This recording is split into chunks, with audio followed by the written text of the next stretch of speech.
Andhra Pradesh assembly సమావేశాలు కొనసాగుతున్నాయి. ఈ నేపథ్యంలో ఉచిత గ్యాస్ సిలిండర్ పథకంపై మంత్రి నాదెండ్ల మనోహర్ అసెంబ్లీలో కీలక ప్రకటన చేశారు.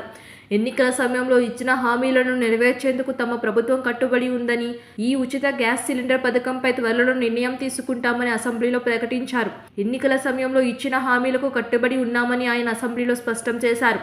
టీడీపీ ప్రభుత్వం ఎన్నికలకు ముందిచ్చిన 6 గ్యారంటీలతో పాటు ప్రతి ఇంటికి ఏడాదిలో 3 గ్యాస్ సిలిండర్లు ఉచితంగా ఇస్తామని ప్రకటించింది. దానిపైనే ప్రభుత్వం ఇప్పుడు ఓ క్లారిటీకి వచ్చింది. దీనిపై పౌర సరఫరాల శాఖ మంత్రి నాదెండ్ల మనోహర్ కీలక ప్రకటన చేశారు. రాష్ట్రంలో అర్హులైన వారందరికీ ఏడాదిలో 3 గ్యాస్ సిలిండర్లు ఉచితంగా అందజేసే దీపం పథకాన్ని త్వరలో అమలు చేస్తామన్నారు.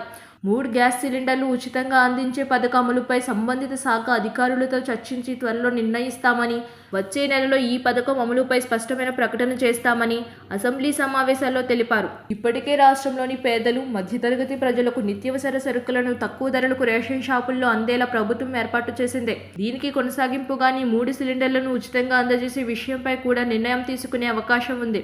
మంత్రి నాదెండ్ల మనోహర్ హోల్సేల్ వర్తకులు, మిల్లర్లు, పౌర సరఫరాదారుల సమావేశంలో ఇప్పటికే పాల్గొని నిత్యావసరాలైన బియ్యం, కందిపప్పు, స్టీమ్డ్ బియ్యం ధరలు తగ్గించాలని నిర్ణయించడమైనది.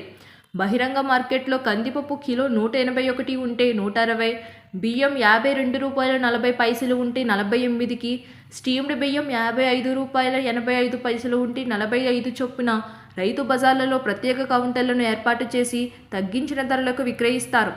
ఇందుకు తగిన ఏర్పాట్లు చేయాలని జాయింట్ కలెక్టర్లకు ఆదేశించడమైనది. నిధుల లెక్కలు, సాధ్యాసాధ్యాలను చూసుకుని ప్రభుత్వ హామీల అమలు దిశగా అడుగులు వేస్తున్నట్లు తెలుస్తోంది. సబ్స్క్రైబ్ చేయండి.